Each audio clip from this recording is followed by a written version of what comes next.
Everybody, it's Dan and Greg with Florida Luxury Realty. As you know, we are going to be bringing more of these videos to you every week. Hopefully everybody's having a really good week. It's Tuesday, so you should be off to a great start, hopefully. But we wanted to come by today and just share some thoughts with you about your business. I've been getting a lot of phone calls over the past month from a lot of you who have asked me and said, you know, Dan, what is it that I can do specifically to build my business? I feel like I'm a little stuck.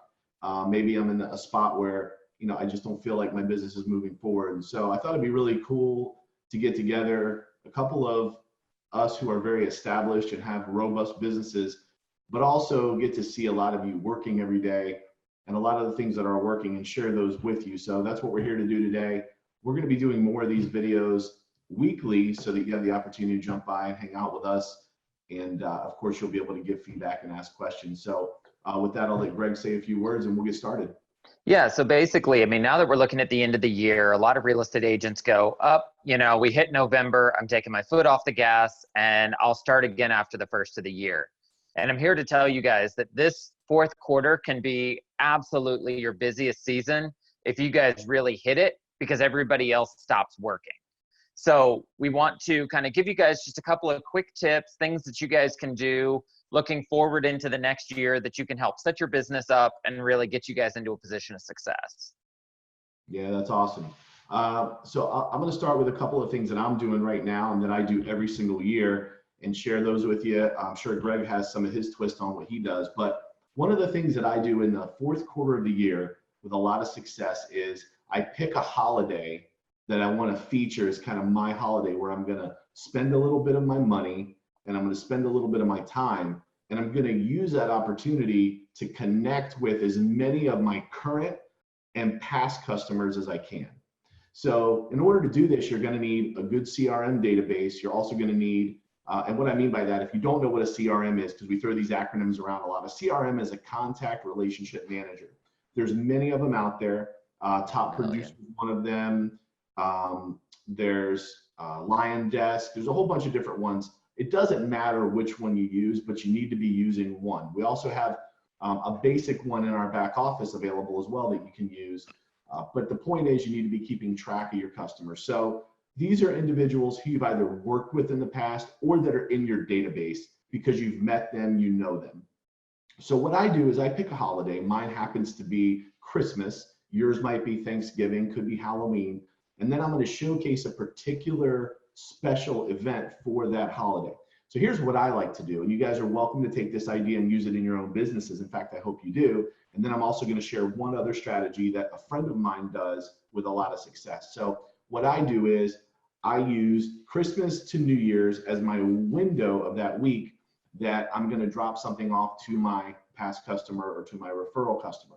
So this is how it will go. I will go to Walmart and I will fill up several carts just absolutely full of bottom shelf wine. And what do I mean by that? The stuff that's going to cost me $2 to $3 a bottle, and I can roll up to the register. Now, if you want to have a good laugh, I get the same response every year, Greg, from the cashier. She says, "Can I ask if you have a problem?"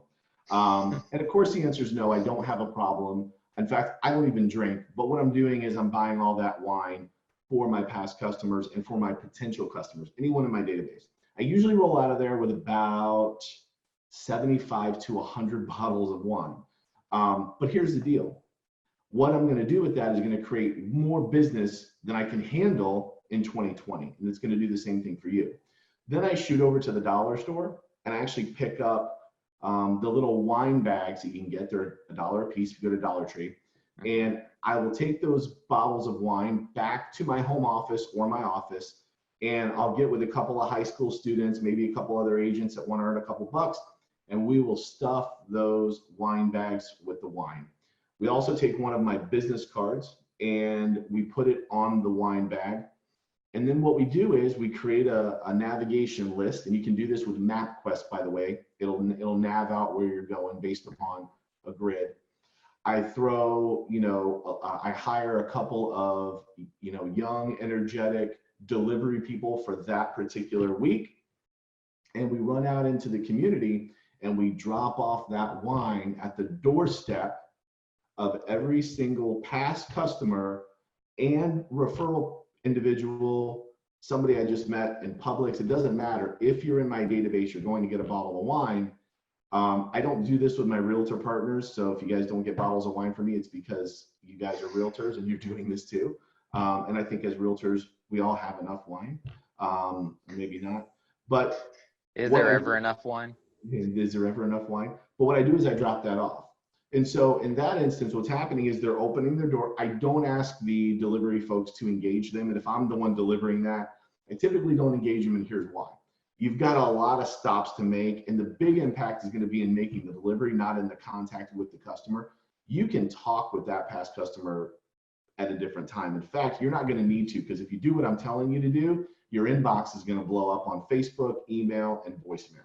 What's going to happen after you drop off 50, 60, 70, 100, 200, depends on the size of your database, of these bottles of wine, okay? And by the way, it doesn't have to be a bottle of wine. That's just what I do. People like wine though. Is you're going to start to get lots of phone calls and personal messages of gratitude from these people. And the reason is because you've taken time out of your busy day. They know you're busy. They see you posting on social media. They know you're a busy agent. You've taken time out of your day to go and drop by their house and make a personal offering to them, give them something thoughtful, and give them something nice. And so, so that's something that I've done over the last 4 to 5 years. And I got to tell you guys, within 3 weeks, you're going to have deals that are under contract because of that. And again, that's not the only reason you're doing it. You're brand building, you're doing those other things. But if you're not doing something like that in Q4, you need to add that to your business. Any thoughts on that, Greg? Yeah, so I always center around Thanksgiving just because, you know, you can play off the thankful and things like that. And typically around the holidays, everybody gets into family mode, into like life just gets crazy. So I usually take actually in the next couple of weeks, like the 2nd and 3rd week of November, and I really focus on my clients and do the same thing. I stop with some little pop by. You know, I have a very crafty daughter, so sometimes we make like little centerpieces. Same thing, you go to the dollar store, you buy 1,000 little fake gourds or whatever, and you can put together a cute little centerpiece that you can drop off to them. And basically the card that I get printed on it just says, I just want to remind you that I'm so thankful to know you. And it's just as simple as that. You just drop it off, in it goes, and then it's just something that's sitting there. And typically what I do is take a picture of that at their front door and then text it to them and just say, hey, stopped by, was thinking of you today. And just text them a picture of their front door or post it onto your social media. Hey, I made all these stops today. People will recognize their front doors. And then all of a sudden they're like, oh, Greg came by today. And it's the same thing. It's really inexpensive. I mean, if I spend $400 or $500, you know, it's an investment, because how many deals do you have to do to recoup $500? Exactly. Not very many. Right. So at that point, then people, exactly what you're talking about, they see you go, holy crap, Greg made it a point to drive by and drop this off for me today. People just don't do that in this day and age. They make a phone call, they send an email, they mail a postcard. But the fact that you were willing to take the time to drop something off just will set you worlds apart. And even if they are not looking to buy or sell, all of a sudden you're now at the forefront of their mind, and they go, oh yeah, I remember this person was looking to buy or sell, blah, blah, blah.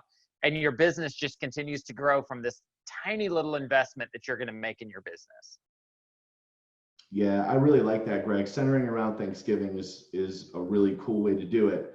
I'm going to share with you a technique that an agent that I knew that did over 300 transactions per year did in his business every single year. So you're going to get a little bonus by tuning in today and watching this particular Facebook Live, this particular Zoom meeting that we're doing today. We have a lot of different formats, so not sure how you're going to be receiving this, but so this is really cool. So what he would do is he would focus also on Thanksgiving like Greg does. But what he would do is he would advertise it as, we're thankful for you, so how about Thanksgiving on us? And he would buy turkey for every single person that he had ever worked with or had ever close the transaction with. And you're Wow. saying, it's like, what? But that's what he did. Now, here's the thing. He would do it in such a way where he would purchase several turkeys, probably 50, but he would also purchase gift cards because there were a lot of his customers that would be outside of his trade area that couldn't physically come to his office. Mm-hmm. But for the ones that could, he made it a really big social media event. So he would start advertising a week out and say, this is my customer appreciation week. Here's what I'm doing. And he made it a big deal on Facebook. So can you just imagine the amount of exposure that he got when he did this and was sharing these things to his customer? Now, mind you, the majority of the reason he did this wasn't for the exposure. That was a side benefit. He did it because he was grateful to his customers, because like all of us that are participating today, we know that the whole viability of our business is totally contingent upon our customers' willingness to use us in a real estate transaction. That's it. Absolutely. Everything else is peripheral. But so he did that as gratitude. But here's what happened. The customers that were coming to pick those turkeys up were also going live on social media.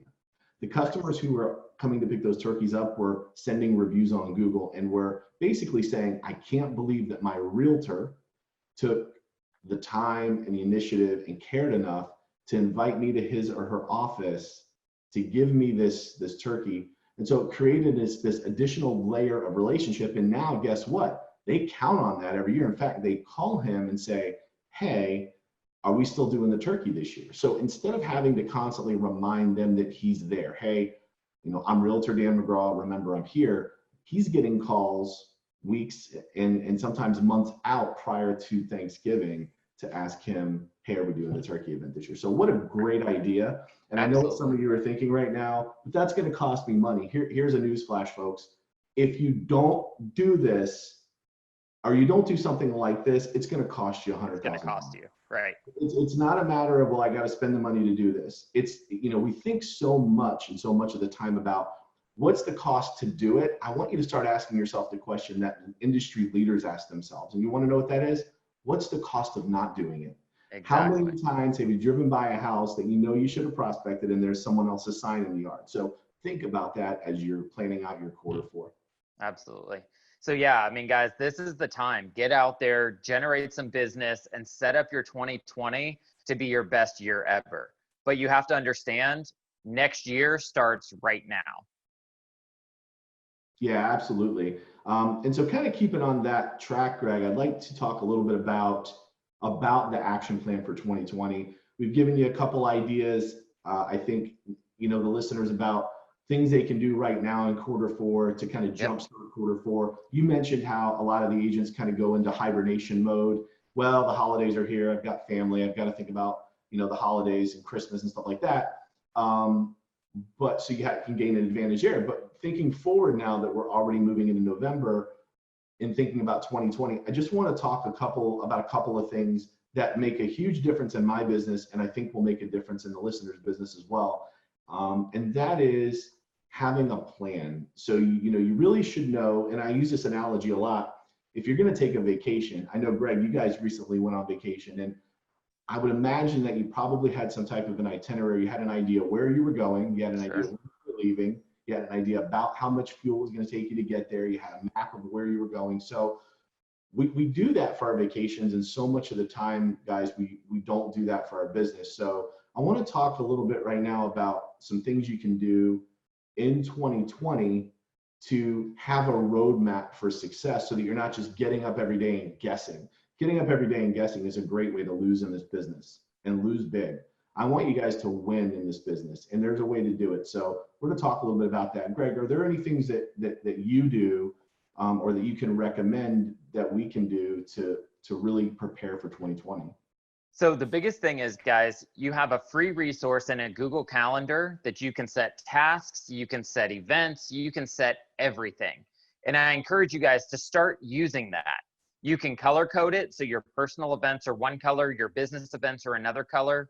But what I like to do is start every week by looking at my calendar, knowing what I've got coming up, what needs to be done, who I need to follow up with. And what that does is every morning when I roll out of bed, I've got a plan. I know exactly which phone calls need to be made, who I need to reach out to, and how it needs to get done.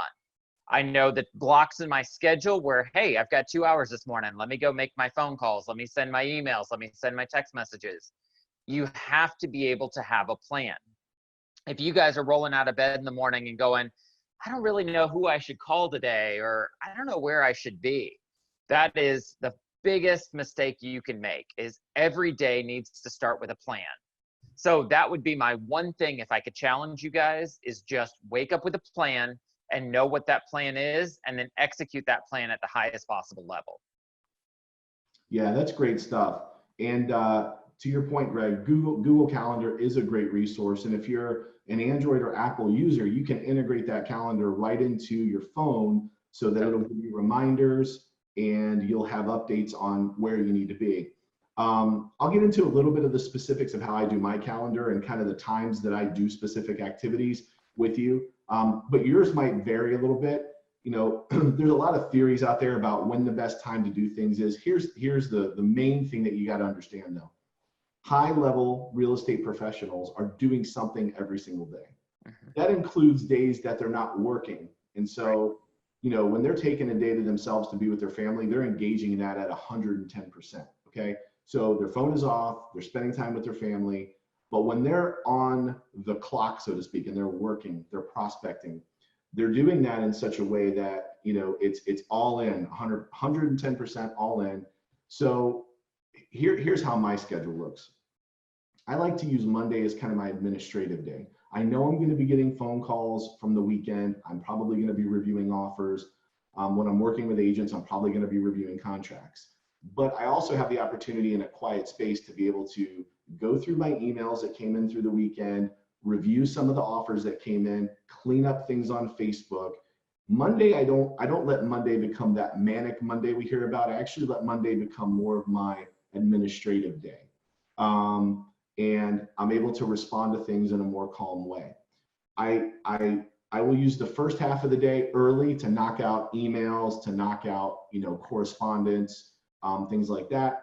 And then the afternoon portion, I'll be doing my follow-up phone calls. So I'll be calling customers that I haven't talked to or following up on deals and transactions. That's kind of what I do on my Monday. Tuesdays and Thursdays I use for my listing appointments. So I prefer to do my listing appointments in the afternoon. So I'll use between 1 and 5 to do my listing appointments on Tuesdays and Thursdays. I tend to use Wednesdays to go out with my buyers. So I'll work with buyers on Wednesdays. And here's how the conversation goes, because I know what a lot of you are thinking. Well, Dan, when the customer wants to go, don't you just go? And the answer is no, I don't. I run my business like a business, and I want to encourage you to run your business like a business. I'm not telling you not to be flexible. So when that $2 million buyer calls and says, I want to see a property, you're going to do that. But what I want to encourage you to do is, so for instance, Greg's my buyer and Greg says, I want to go see property this week. I would say, perfect. I have Wednesday at 1 o'clock or Wednesday at 5 o'clock available, which would work better for you. And then Greg might say, well, you know, Wednesday doesn't work. Can we possibly do Friday? And consequently, Friday would be the other day I would work with buyers. So I would say I have Friday at 1 o'clock and Friday at 5 o'clock available. So why this helps is because I'm setting a relationship pattern with them that they're not my only customer, but when I'm with them, they're my most important customer. Absolutely. Does that make sense? So Mondays I use as my admin day. Tuesdays and Thursdays I use for my listing appointments. Wednesdays and Fridays I work with buyers. Here's the thing, guys, you can do it however you want, but the point is have a system. So if I call you right now and say, hey, I want to go look at a property, you should know, click. I already know when I have those appointments blocked off. So thoughts, Greg? Yep. Yeah, absolutely. And that's kind of what I was talking about with having a plan, is when you look at your week, you should have an idea of what you want to accomplish each day. And you need to be single-minded in your focus of, if I'm setting across Wednesdays and Fridays for buyers, I need to make sure I have buyers, because if I don't have buyers, then that's 2 days where I'm not doing anything. So what you need to do is you need to make sure that you're generating those leads and creating that business. And that's where doing things like we're talking about, the Thanksgiving events or the Christmas drops or whatever you're doing, those are going to be the actions that you're going to take to help generate this business. So on Wednesdays and Fridays, you can go show your buyers, because you're going to have buyers to work with. Yeah, that's it's a results driven business. And so if you're an agent that finds yourself not knowing what your plan is today and tomorrow, that's the first thing you've got to address. Right out of the gate, you've got to go ahead and decide, what is my week going to look like? And then more importantly, what's my day going to look like?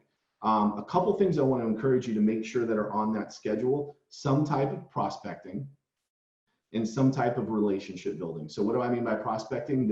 An example of that could be visiting your local businesses in your favorite area where you want to sell the most real estate, dropping by there with Dunkin' Donuts or Starbucks and making an introduction to the manager, to whoever the decision maker is there, right? And getting to know them and doing it in such a way where you're bringing them value. So that would be an idea of business prospecting. And then as far as relationship building, calling people in your database, and I hate that word database, calling people that you know, calling your friends, let's say it that way, calling your friends and saying, Joe, I just wanted to reach out. We haven't seen each other in a while. I know it's short notice, but over the next couple of weeks, can we just get together and have coffee, man? It'd be great to see you. I'd love to hear how the family's doing. And so that's how you need to be spending your days. That's going to give you the absolute most return on your investment. One other thing that I'll add to that is around Thanksgiving and Christmas, everybody drops off cookies and pastries and all these crazy things, which is the one time a year where everybody's going to eat like crazy anyway. So one of the things that I've had immense success with is I show up with like strawberries and a cup of chocolate or some fruit salad or, you know, anything that all these people that are like, man, I am just totally cookied and donutted out. Well, hey, guess what? Greg showed up with fresh fruit. All of a sudden, these people are like, oh, well, that's a nice change of pace. You could do something like a meat and cracker tray, something like that, where you do the like summer sausage and cheese with Ritz cracker kind of thing. Think outside the box, because if you're doing the same thing everybody else is doing, you're going to kind of get lost in the crowd. So just be aware of that. When I worked in an animal hospital, every client would show up with a tray of cookies or, you know, some sort of pastries. And by mid-December, we're all like, oh, I'm just crazy. And then all of a sudden you show up with fruit and they're like, oh, there you go. Now you're on the right track. So just be cognizant of those kinds of things. Find a way to be unique and really run with that. Yeah, I like that a lot. So basically what Greg's doing there is he's setting himself up kind of as a difference maker, or not being just like everybody else. Right. And that's just so critically important. The other thing I want to challenge you to do, and this is something that I do religiously, is write down what you're doing. So if your Tuesdays are blocked off like mine are for listing appointments, and you have a listing appointment or 2 or 3 or 4, write that down. But then when you're not doing those listing appointments, you need to be keeping track of what you are doing, because a lot of times it's easy to feel busy. And let me just give you a quick run through on how this looks. How many times do you sit down to field a call from a title company about a deal that you're working on, and that leads into another phone call or another email, and then you go into this black hole of unproductive chasing tasks, and you're not really doing anything, right? So I want you to constantly remind yourself, ask yourself this question. There's 2 things that my actions have got to be doing. They've got to be building relationships, or they've got to be facilitating closed business. If I'm not doing either of those things, then as it pertains to my business, then I'm wasting my time. Exactly. Right? So those are the things you need to be spending your time on. And guys, when I sit with our top producing agents, people closing 100, 200 transactions a year, these are the habits that these people have. And so these are the habits that I have. These are the habits that Greg has. These are the habits that Scott Barrett has. Our days are not by accident, and yours shouldn't be either. So make sure that you're accountable to what you're doing. Greg, talk a little bit about having an accountability partner. So this is vitally important. Some people get real estate coaches. Some people get other people that they specifically pay. And in essence, what they become is accountability partners. So we've talked about creating your calendar and having that. But at the end of the day, you need to have some accountability, because it's really easy for us to go, I just really don't feel like making those calls today. Well, if you don't have somebody that holds you accountable, then there's no push to be able to make you do those things. I typically say not to make your spouse your accountability partner. It shouldn't be somebody that you have to live with every single day, because that just doesn't go well. but a friend, a colleague, another agent, somebody that you guys can schedule those regular check-ins where I can call you and go, hey, Dan, did you make your phone calls this week? How many listing appointments did you have? How many buyers did you show? And when Dan goes, oh, I didn't have any listings this week. Well, why didn't you? Did you make your phone calls? If you made your phone calls, why were they not converting? Are you not using your scripts properly? Let's work through that together so that we can have somebody that is invested into our success, and you in turn are invested into their success. Because if you are holding yourself accountable, most people are going to fail. You look at New Year's resolutions. Oh, I'm going to go to the gym. I'm going to get healthy. I'm going to eat better. Then the second week of January happens, and what then? Like 50%, 80%, 90% of people have totally given up, right? Because there's no accountability to it. There's no sense of, I have to do this, or I'm letting somebody else down, or I'm letting myself down. You have to have that accountability partner. And I encourage you guys to find that accountability partner that's not afraid to put their foot in your butt when you need it. Because there are times in my business where I'm like, dude, you know what? I had 4 closings this week. I've got a million things going on. I'm running around like a chicken with my head cut off, but that's no excuse. Because what happens is those deals close, and now I've got nothing else in the pipeline. So what's going to happen? I'm going to be sitting there twiddling my thumbs, because when you're busy is the best time to continue to generate, because you're on a roll. An object in motion wants to stay in motion. So use that momentum and keep working. Don't go, oh, okay, I'm busy, so I'm going to stop now. Yeah, that's awesome stuff. One of the last things I want to kind of leave everybody with is this. If you're not tracking your business, and what I mean by that is if you're not looking at what you've done over the past year, 3 years, 5 years, some of you have been in the business for 25, 30 years, and you're not challenging yourself to do more business the following year, then you're really not growing your business. And the whole purpose of becoming a real estate professional and having a real estate book of business is to grow it every year to make it better.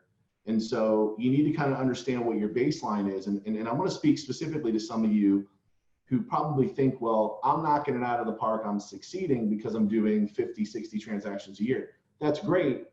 But if you're stuck at that 50 or 60, then you really want to take a look at why. And it's not a problem to do 50 or 60 sales a year, guys. That's an amazing number. But what it is that if you're stuck in that number, there's something in your business that's holding you back. And it's probably your daily actions. It's probably the things that you're spending time on or not spending time on that can change. So I just want to challenge you, whatever your transaction count is, and however many homes you're selling, customers you're working with, I want to challenge you to be better every year. That's my heartfelt want for all of you. I know that's Greg's heartfelt want, all your brokers, your managers, your leaders.